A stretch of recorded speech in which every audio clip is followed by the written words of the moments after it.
Sa tulong ng isang crane, maingat na iniangat mula sa ilog ng Katandala ang nahulog na closed van truck na ito alas 5 ng hapon noong Sabado.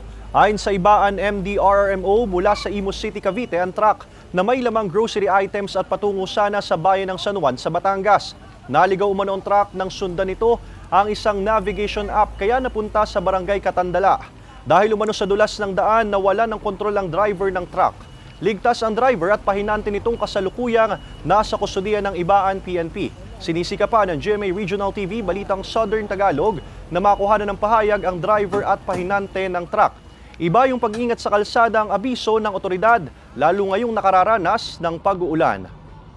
Umaapaw po yung aming reminders o mga pagbibigay po ng paalahanan sa ating mga residente, kagaya po ng meron po tayong early warning device and of course posting po sa social media.